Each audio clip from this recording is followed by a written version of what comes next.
hikers to make sure they are able to get back down on their own and how you can help them. And a Pueblo County deputy is being remembered for his generosity and his dedication to his community.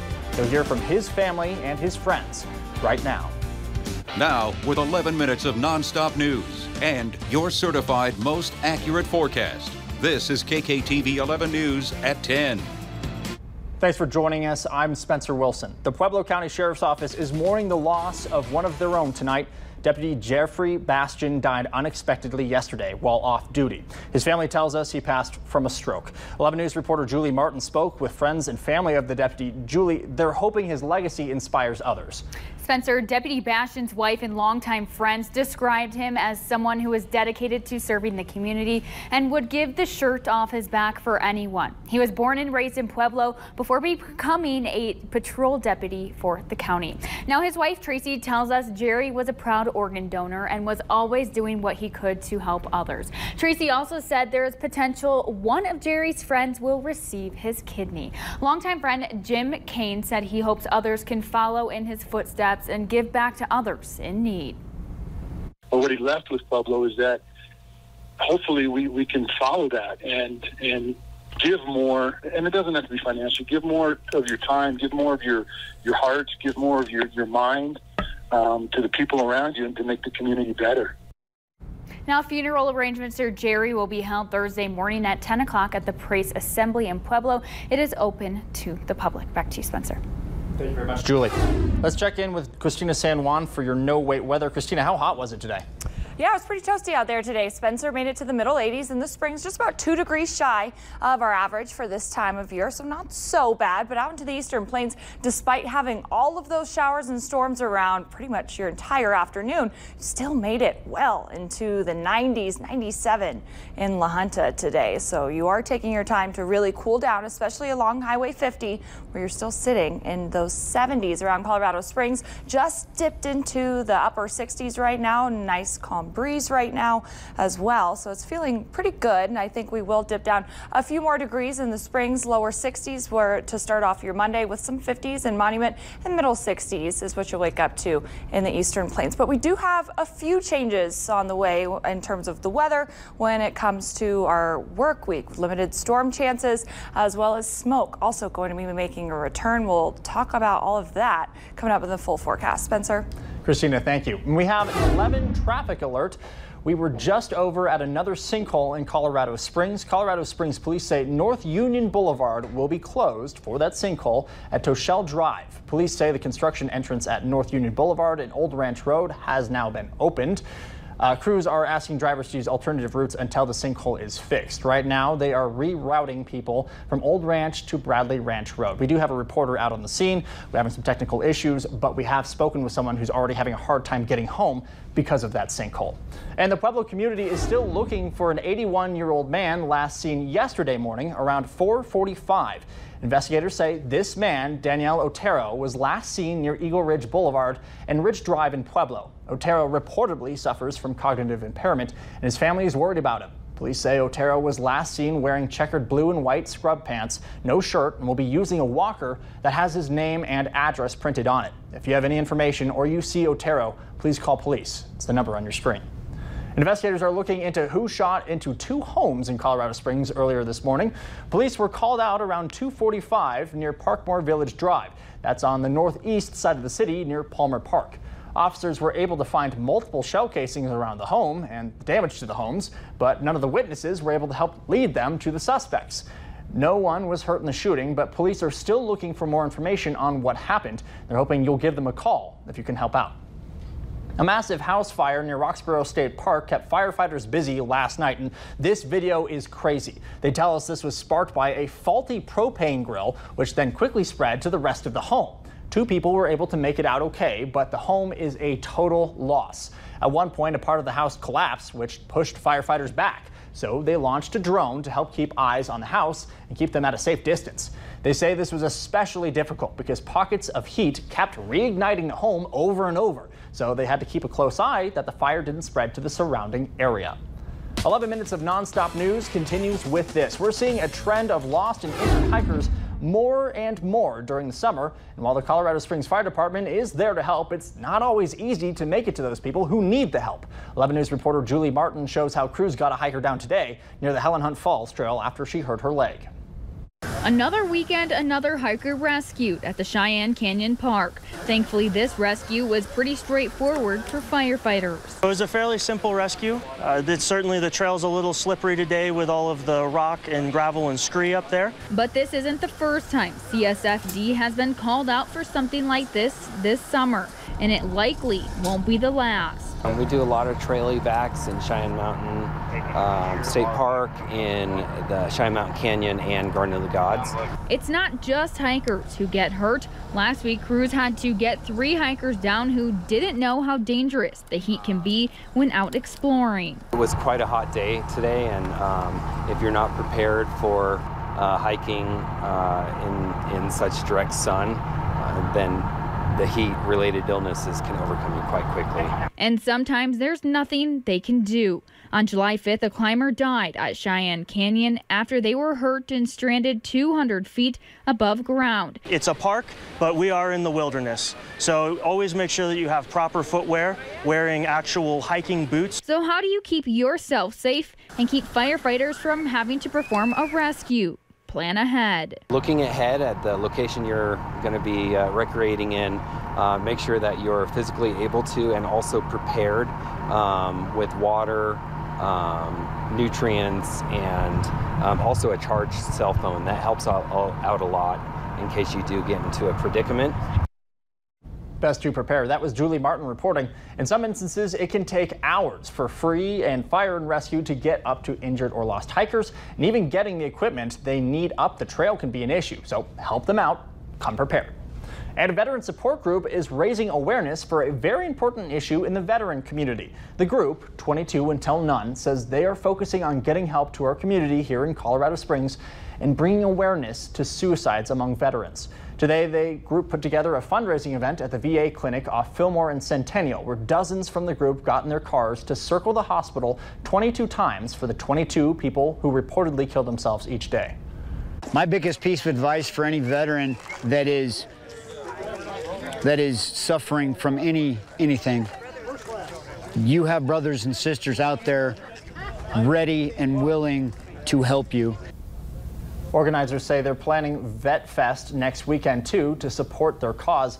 There will be food trucks and vendors there, all trying to bring attention to this difficult problem. And if you or someone you know is having a hard time, there is help available right now, as there always is. The number on your screen goes to the National Suicide Prevention Line. That's 1-800-273-TALK. Please do not hesitate to reach out. And a heads up for anyone planning on traveling south through Colorado. Road crews are about to start a construction project near I-25 in Trinidad. Governor Polis met up with CDOT and one very large chief of state patrol for a groundbreaking with those classic golden shovels. They're planning to build an interchange improvement on exit 11 along I-25, which they say will add support to Fisher's Peak and Trinidad Lake State Park, as well as all of Trinidad itself. Crews will be replacing a bridge, making wider lanes, building ramp crossovers, and adding new roundabouts, as well as generally trying to make the area safer for pedestrians. And with the cost of an average home in Denver now more than $700,000, first-time buyers are looking for other options. That's why some buyers say the timing of the Tiny House Festival in Loveland this weekend couldn't have been better. 50 to 100 grand can get you into a tiny house that has all the comforts of a typical home, minus the space constraints. We're on contract right now in the El Paso County area, where we will be creating Bonsai Village, our very first pilot community specifically for tiny homes. The popularity of tiny homes is expected to grow as housing becomes less available and homes become less affordable. And a massive cleanup and recovery effort is now underway following deadly flooding in Germany. Coming up on 11 News at 10, where recovery efforts stand after several days of flooding. Plus, a wildfire growing rapidly in Northern California is causing residents to leave their homes. When we return, we'll get an update on conditions and the size of that fire. Christina.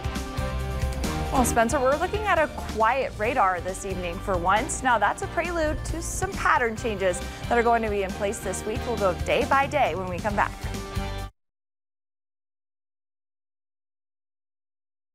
Live look at yet another sinkhole in Colorado Springs. We've been having a lot of problems with this lately. This one is off of North Union Boulevard, according to police, and will be closed at Toshell Drive for quite some time. Police say the construction entrance at North Union Boulevard and Old Ranch Road has now been opened to help alleviate problems. And crews are asking drivers to use alternative routes until that sinkhole is fixed. Right now, they're rerouting people from Old Ranch to Bradley Ranch Road. And of course, we actually spoke with someone who was trying to get to their home on that street. They were unable to do so, but they're hopefully able to get home by this point. If you can, just stay out of that area. And right now, Europeans are working to recover after historic floods through Germany, Belgium, and the Netherlands. Residents began trying to clean up the area this weekend, and entire communities lie in ruins after river water swept through towns and villages. Now, tens and thousands of residents were forced to evacuate, and the death toll in Germany alone is near 156, making it the worst natural disaster in nearly 60 years across Europe. 184 lives have been lost. And German Chancellor Angela Merkel visited the area today. The town she visited has been completely destroyed.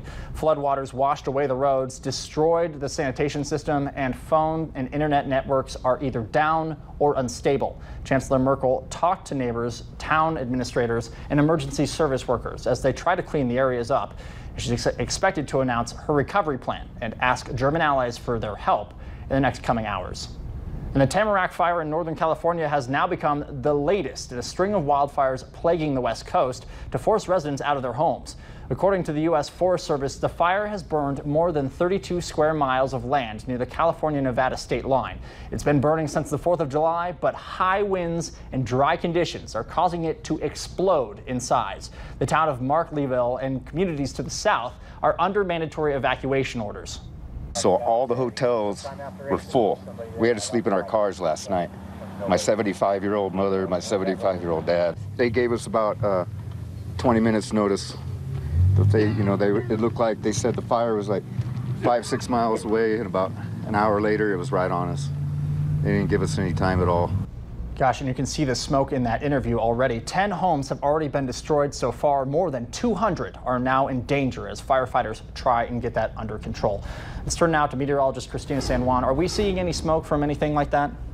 Yeah, Spencer, that fire, among several others that are burning to our northwest, going to make the long trip to southern Colorado into the overnight hours. And I think we are dealing with smoke again, especially by sunrise and by sunset. It'll lighten up a little bit in the afternoon, but do plan on seeing some thicker smoke when you wake up tomorrow morning and when you go to bed tomorrow night. But aside from the smoke, we are going to be keeping things dry, and temperatures going to be even warmer than they were all weekend. We'll already be in the mid and upper 70s in the Springs and Pueblo by 9 o'clock in the morning, and then warming well into the 80s by lunchtime tomorrow, eventually topping out in the upper 80s as opposed to the middle 80s. So not a huge change when it comes to those temperatures that we're going to be seeing for the work week. But of course, that is still on the warm side, especially in the eastern plains. 97 is what I have going for you near Ordway and La Junta, and then 89 is where you'll top out in Canyon City. And now this is the pattern change that I've been advertising this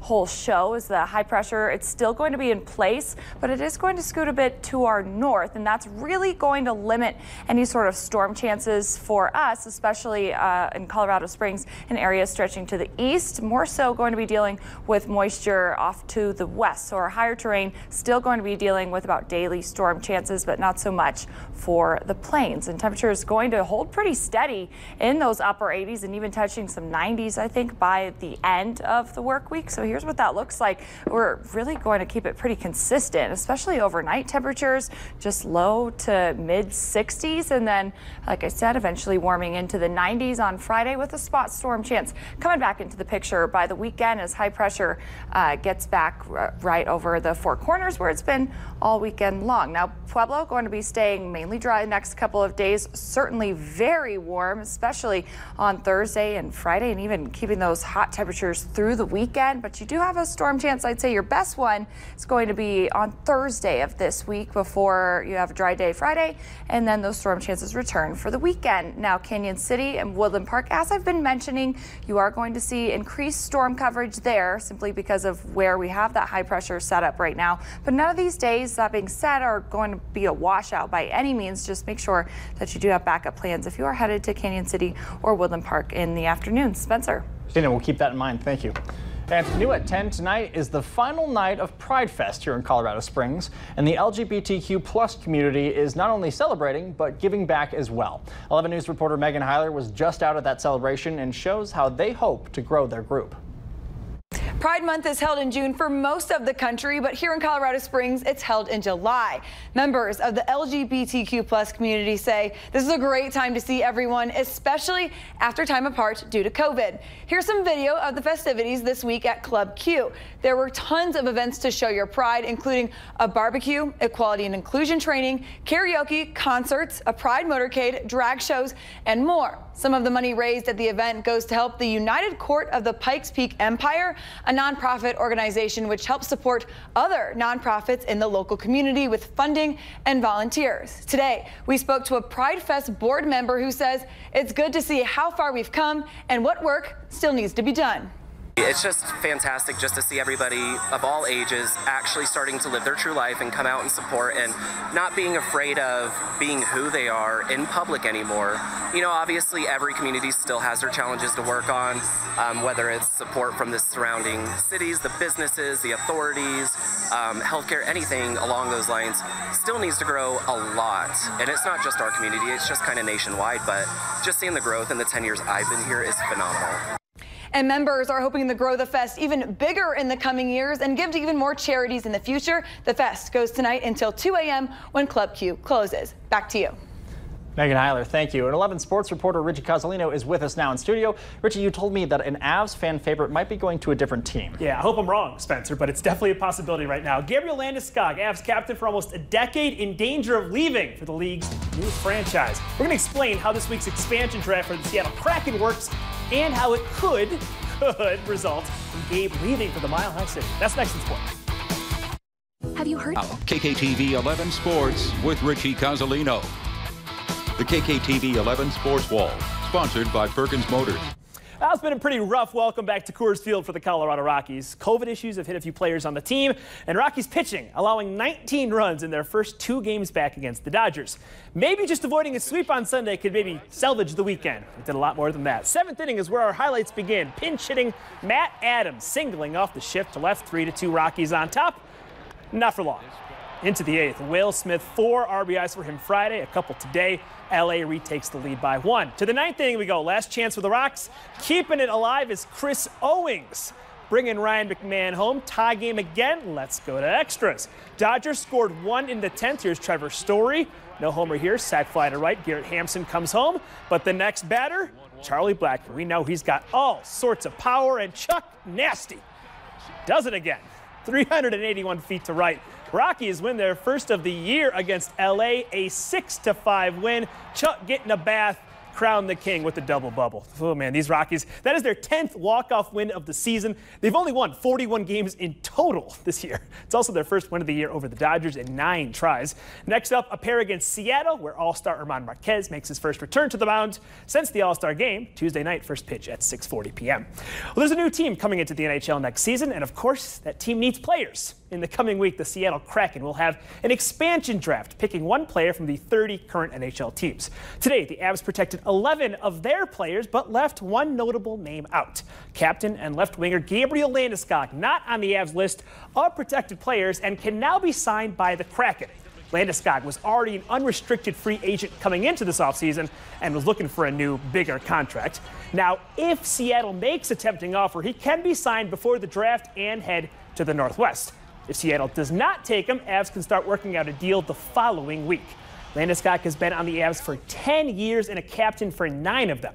Here's who Seattle cannot snag with that expansion draft pick. Obviously, McKinnon, Ranson, and McCarr, those were obvious. Goalie Philip Grubauer also up for a new contract, also off limits for Seattle. Avs would love to get a deal done with their netminder. The expansion draft is Wednesday.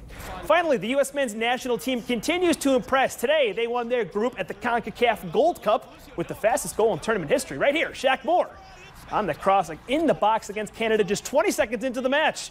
That would be the lone goal as the Americans exit group play with 3 wins and no losses. The men's team did not qualify for the Olympics, but if you're a soccer fan, you'll have something to watch next week. The quarterfinal match Tuesday, an opponent yet to be determined. Spencer, you said the Seattle Kraken. You like the name, like the logo? What do you think? Yeah, so I watched the promo video for it on Twitter when it came out. Right. Big hype, love it. Yes. I like that area of the country anyway, and it is a cool mascot in the first place. But I was also telling you, I miss the Yeti from the Avalanche because yes, the St. Bernard is adorable. We love it, but there's something that you can't replace with that big foot and also the Yeti with the teeth. You said that was scaring the kids back in the day. Yeah, I could imagine a couple of kids who are maybe afraid, maybe my size, maybe with my exact name, were having some issues with the big teeth. But that being said, as an older person, I love the Yeti, and I want that Yeti back, and so does my uncle. So you're not a Bernie fan, is what you're saying? He looks so happy. Look, I'm not going to say I'm not a fan, but I just know where greatness came from and what we have right now. We'll start the petition to bring him back. Thank you. I'll be ready for it, and I will sign it immediately. All right. Richie, thanks. The billionaire space race is heating up now, and we'll show you who's along for the ride as Jeff Bezos heads into orbit. That's just ahead.